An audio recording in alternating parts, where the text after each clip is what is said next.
All right, it's Austin and Joe from Get to Know.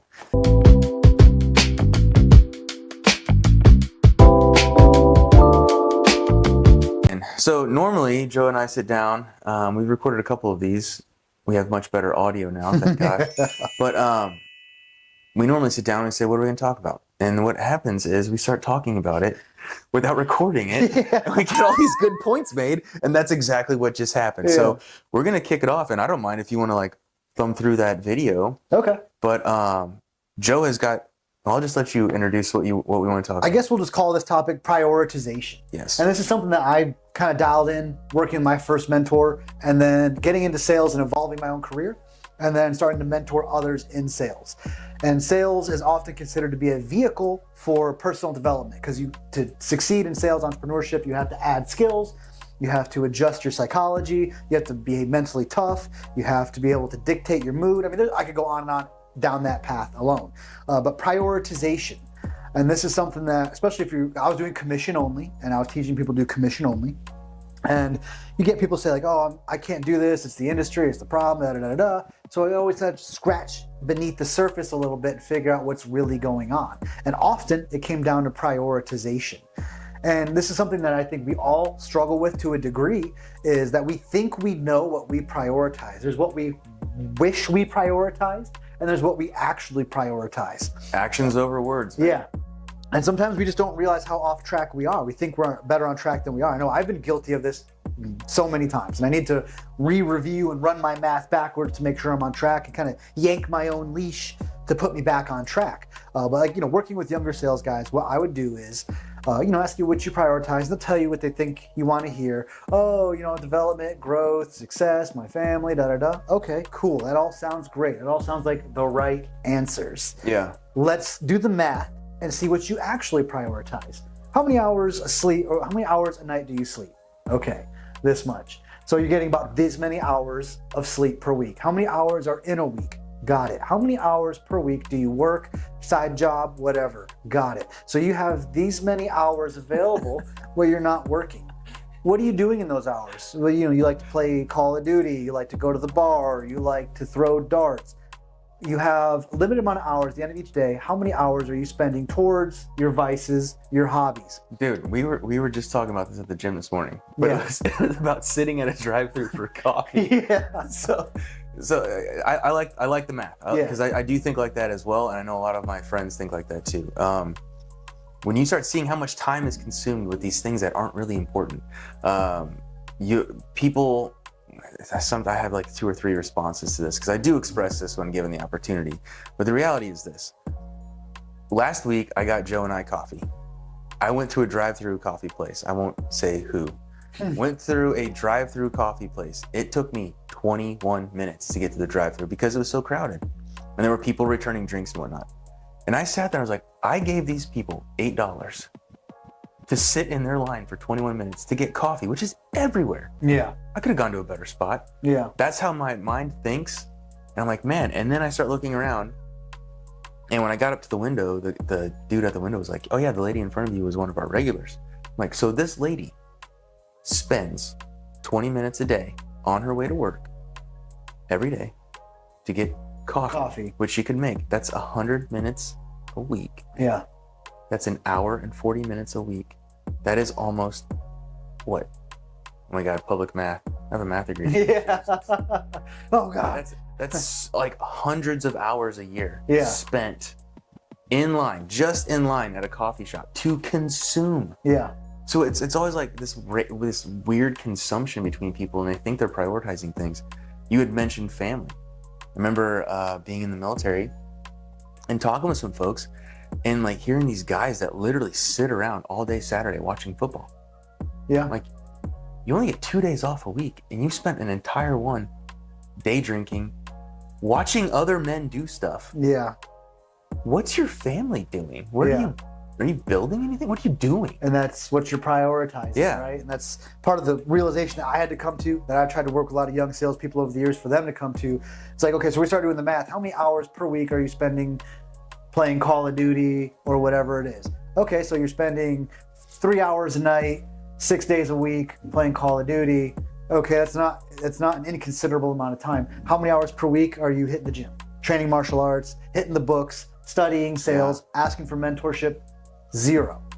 Okay, so you tell me that you prioritize success and growth and entrepreneurship and all the answers they think I want to hear, but what you're actually prioritizing is Call of Duty or the bar or the club or whatever the consumption, distraction. I did something millions of people did this week. I went to work for 4 or 5 days straight. Now I need to decompress and do the same thing that mindless people do. I mean, it comes down to vices, masturbation, pleasure. Like if the ratio of your time, and I'm not saying I live like a monk and I don't have my own vices and things that I enjoy, but the ratios must be correct. The vices, the hobbies, the pleasure must be small, and the contribution to the lives of others, the productivity must be stronger in the ratios here.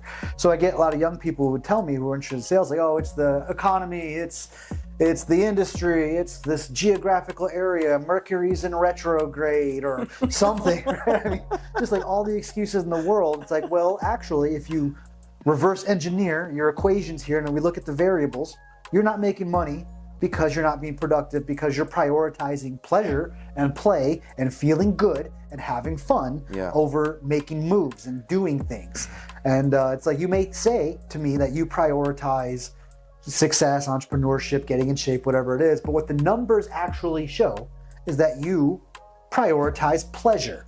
And if you prioritize pleasure, it's very difficult to get ahead in anything. I'm not saying it's impossible. There's a lot of geniuses out there. Yeah. I'm not one of them. So unfortunately, I require a degree of discipline and accountability in my life to get things done. But for the vast majority of us normal mortals who are not blessed with some crazy level of genius, we have to put nose to grindstone and get to work on things. And I know it's difficult and it's uncomfortable at first, and that's good. It should be uncomfortable to reverse engineer the math and how you spend your hours and actually learn what you currently prioritize so you can take the corrective action and start applying your hours where they matter more. Yeah. And that's something I've seen over and over throughout the years, dealing with young salespeople, and I do consulting for entrepreneurs and business owners as well. And a lot of their problems can be boiled down to, and they'll think it's the technology, it's the economy, they need the tools, they need the connections. It's like, you need to just get off your ass and do some things. But what it comes down to is prioritization. Like, what are you prioritizing? So again, I have my own, again, I don't live like a monk. I have my own things that I enjoy, but I make sure I cross off items off my list first, that I've earned it for the day before I just treat yourself, right? We live in this weird treat yourself. It's constant consumption. Constant consumption. With very little production. Yes. And that's what I think we're talking about two different things now, but you prioritize the goals that you want. And again, like Joe, I'm no monk, trust me. I have my vices as well, but I also can look back and say they're minimal compared to most people. Yeah. Like, even some of the folks I've worked with, that I work with now, like I see these vices and I always kind of apply time to things. Like, how much time am I going to put into that? And Joe, like I have a very busy schedule with a lot of stuff that I'm doing, and this is a priority of mine. So like, hey, every Friday, this is kind of a thing I'm going to work on. Yeah. And if I got to give some more over the weekend, then so be it. But like I try to prioritize fitness, and if I can't get a workout in that day, then I don't eat whatever I want that day. You know what I mean? Didn't earn it. Yeah, just simple things like that. And then I'm also doing a lot of work on my property right now, and I put in a full day of work, and then I come home and I'm not sitting down. Like, I actually look forward to being outside in the sunlight, in the rain, in the wind, because I've been in an office all day. Yeah. And you prioritize that. And again, I know this sounds like us just like preaching, like, yeah, look trying to be awesome David Goggins here. But I think this does tap onto one of the bigger issues with a lot of communities around here, and it is overconsumption with very, very little production. So prioritize what you want, but that also means what Joe's saying, like, when you have to go out there and earn it, you got to produce, and that's not go make $1 billion, go make $1 million. It's just, don't get accustomed to sitting down. There's so much more to do in life than sit down on the fucking couch. Yeah. And whatever it is, vices, whatever, it's pleasure, it's masturbation. If you're prioritizing just feeling good, tasting good things, watching amusing things, having fun, then you're never going to be able to achieve the things you want to achieve. And again, as Austin said, this isn't us trying to lecture and talk down to people, because as I started this with, I've struggled with this myself, and it was disheartening to actually take a real unflinching critical look at myself and the choices that I make and how I was spending my time, and realizing that I wasn't putting the first things first. It's like, people will often, and I was guilty of it, will try to fit things in around their pleasure. But it's like, no, the pleasure must fit in with the other things. You earn it at the end of the day. And, that realization was a heavy one for me. And it's helped me to understand how to help other business owners and salespeople evolve in their projects as well, by helping them be able to do the math and take a look, figure out their priorities, and course correct and make adjustments from there. Which ties into stoicism. And, as Marcus Aurelius was known to rail against hedonism, because, hedonism and vice begets vice. And, it's a downward slope. I find that in life, momentum works for us or against us, but momentum is working. Either we're spiraling upwards, talking about the Japanese philosophy of Kaizen, or we're spiraling downwards. And if we're not paying attention to how we're spending our time, then we're not aware of what direction we are spiraling, up or down. And it's been, that concept has been powerful for me to live more of the kind of life that I want to live, to be more of the man that I want to become over time here. If that makes sense. Yeah. In my past life, what I refer to now, I was with somebody who, happy wife kind of thing. I was with somebody who it was just vacuous, mindless stuff all the time. Yeah. And it was very boring for me to sit at another bar and think that this was a unique situation, or another brunch and think this was unique, and same selfies, same things, same conversations.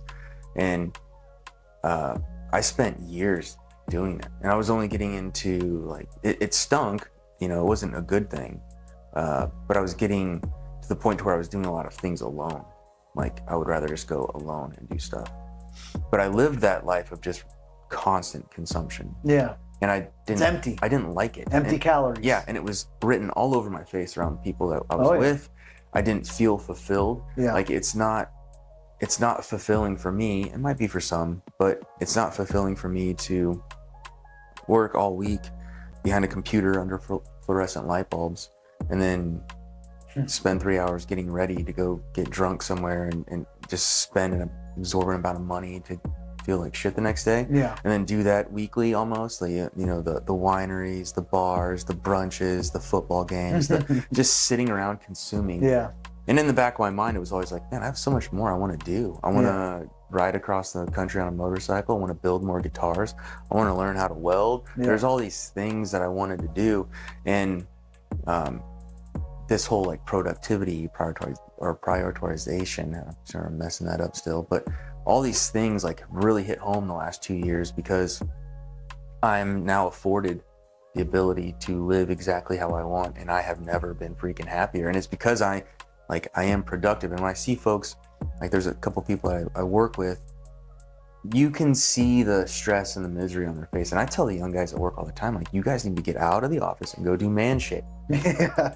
If you're leaving this office and you are going home to consume more electricity and more power and more TV in your face and LED light bulbs in your face and just sitting around, wrong, man. Go to the gym. At a minimum, go to the gym and do something productive. Not that our work isn't productive. I feel very fulfilled at work.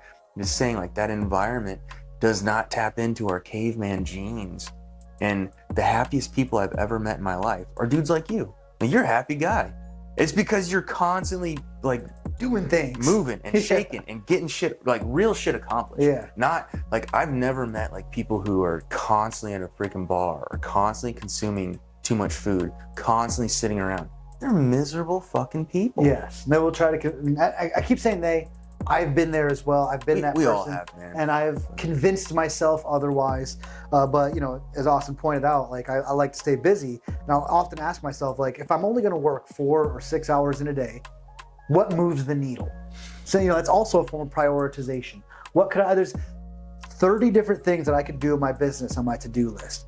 But if I'm working a limited amount of time, what actually moves the needle? What moves things forward? What brings in more money? What creates advancement, opens more opportunities? So I'll start narrowing down, because there are days where I don't want to be a David Goggins and grind all day every day. There's days where I want to speed run my productivity. Yeah. And so I can justify clocking out a little early, spending some time with the family, going to bed early, or whatever it is I want to do. Other priorities. But I will make sure I earn it by making sure I choose to prioritize tasks that will move the needle forward.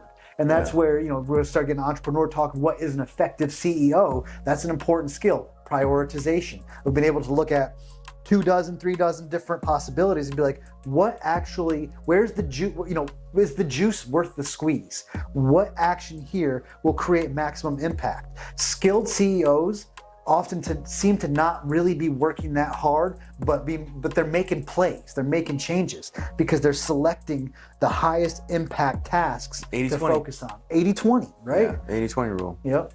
Yeah. But no, like you had mentioned like what moves the needle. I think we talked about this like a month ago, just in casual conversation, and I've been applying that. Yeah. What is going to move the needle today? Yeah. And the job, my job's already stressful, but I really do try not to let it get to me, because it's work, it's productive, But there have been times where it's like, oh my God, I have not moved the needle today. Yeah. Or even last week. Yeah. And it's like, holy shit, now I feel stressed. Yeah. I feel so much better in life When you're on top of when things. I'm on top of things. I'm being productive. I've prioritized the right priorities, all those things, and I'm not distracted. And I do work with and I have worked with some folks who the work isn't a priority. Being social at work is more priority. Yeah. The happy hour after work is more priority. The clothes that you wear to show off at work are more priority. And those are the folks who are just like, they're miserable, man.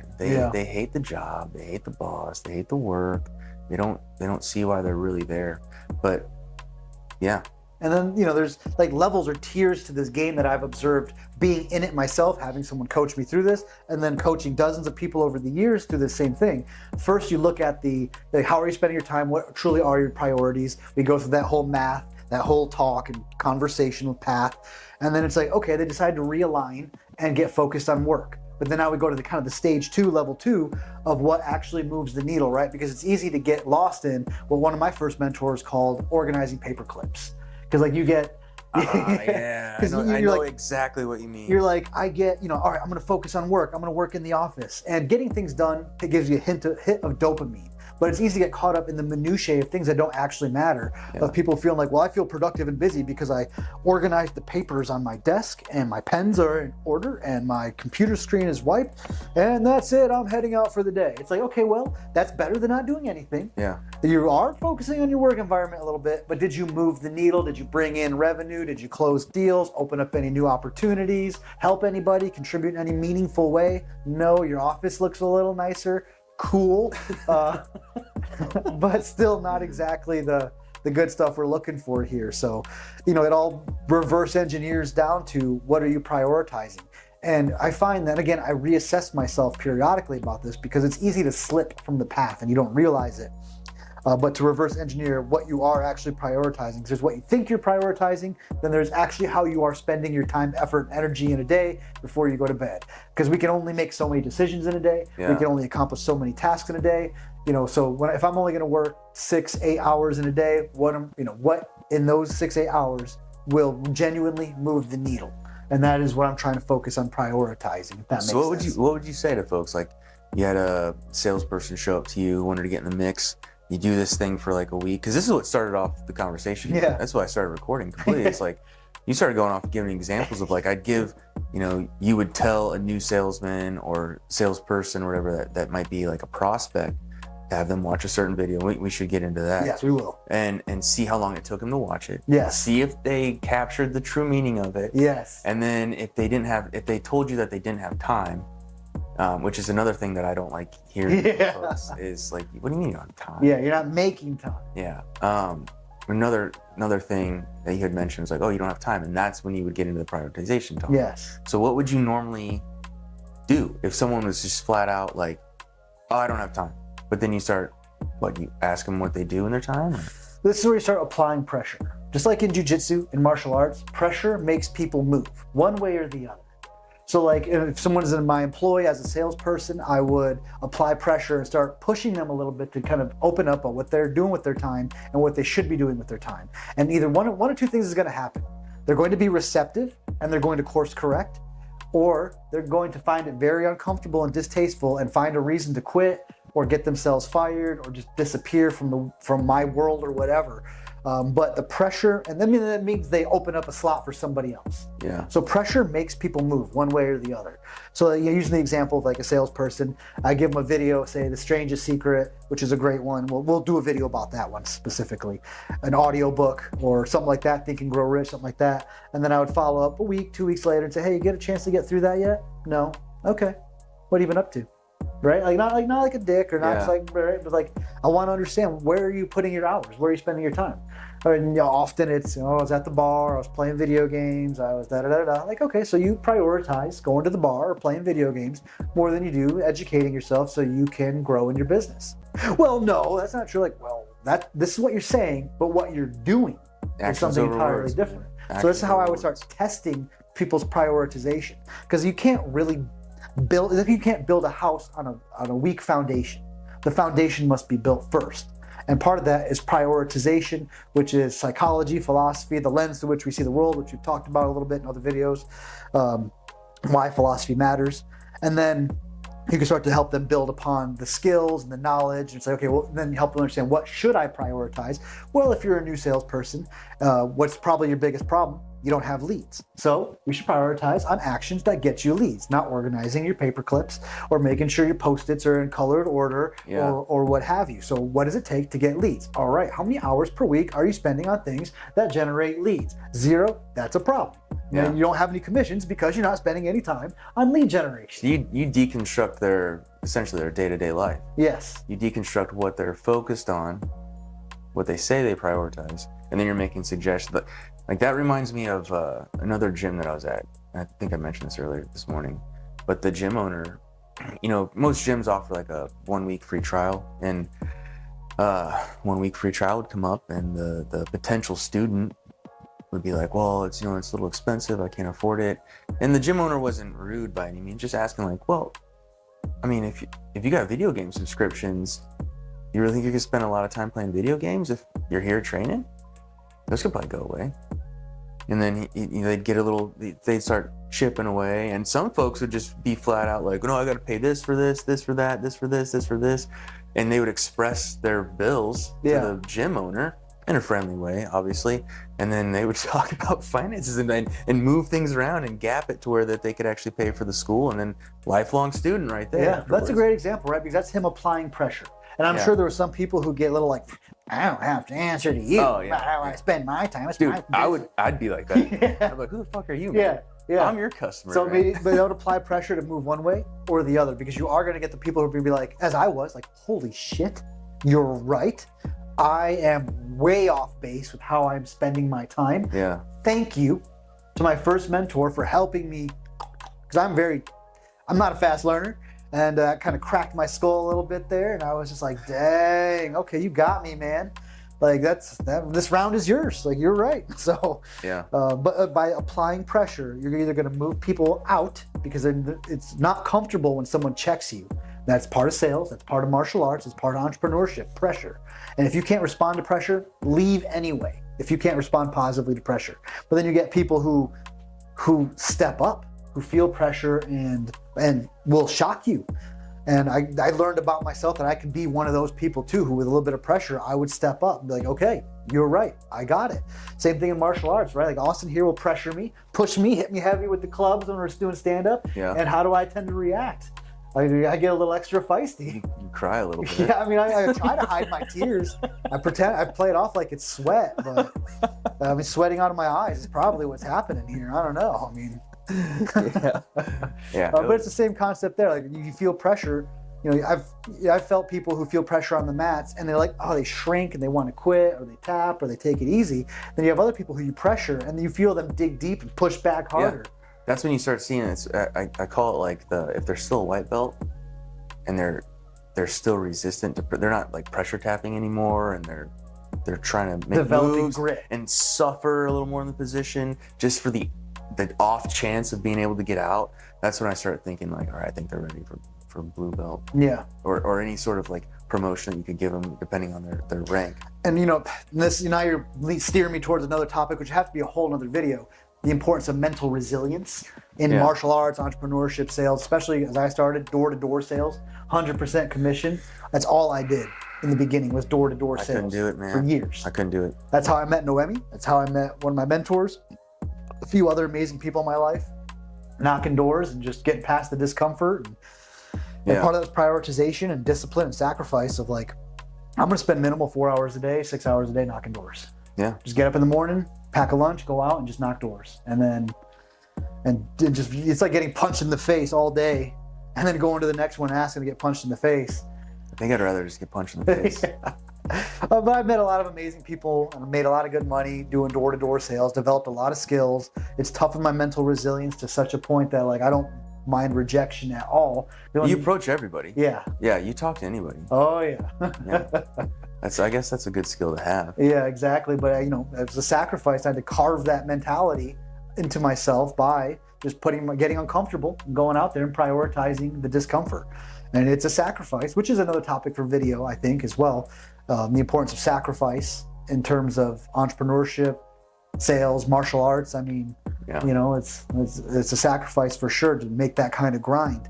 But to prioritize it, despite the discomfort, build that mental resilience, and it starts to carve you, in my experience, carve you into somebody who can accomplish dang near whatever you like, I guess. So yeah, that's my thoughts there on the topic of prioritization and we just got going a little bit on it here today. And yeah, I was like, we got to capture this. So to wrap up, if you find yourself thinking you're prioritizing anything, do the math. See how much time you're actually spending. Just another reminder here about how much time we spend consuming, whether it's sitting in line for fast food. Like if you do the math and you're losing hours of your life just for food. Pleasure.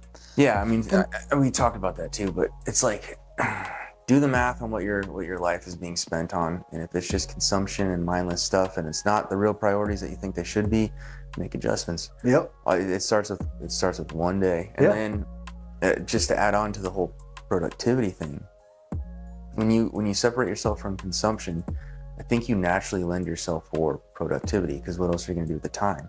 Sitting around without a TV on or not doing anything, it's not good. But there's a good friend of mine that I was in the Marine Corps with. He's actually still in. He said this years ago, and it changed my life. It changed how I became a dad. It changed how it affected my home. And he said, every day I try to do something to make my tomorrow better. Yeah. And whether it was folding socks or something, I mean, that sounds so stupid, but what he was really leaning towards in the whole impetus of the conversation was he was rebuilding his fucking house. And so he'd come home after a long day and just do one little thing to make the project move along. Move the needle. And when he told me that, I was like, damn, dude, that is a way to live right there. Yeah. Like not just sitting and consuming and waiting for somebody else to take care of something. And no matter how big the project is, he went home every day, and he still does it. So he still does just one little thing. If he can just get one thing.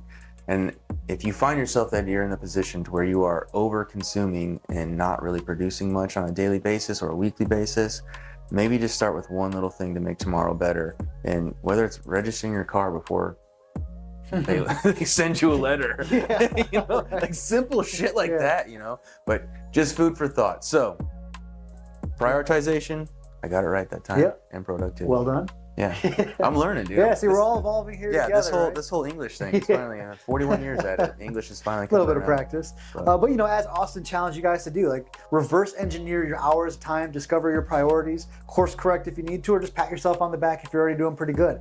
And if you'd like, we have a Discord community where we can talk about this kind of stuff with people who are into philosophy, entrepreneurship, business, self-development. So if you'd like to join our Discord and kind of share with what you're discovering and talk about it with our people in there, we would absolutely be appreciative of you doing so. And if you're not already, today we were already messing around with some of our social medias for Get to Know. Jump on there as well, be part of the conversation. And we really appreciate you guys hanging in there and checking out with us as we continue to grow this project. Thanks all. We'll see you.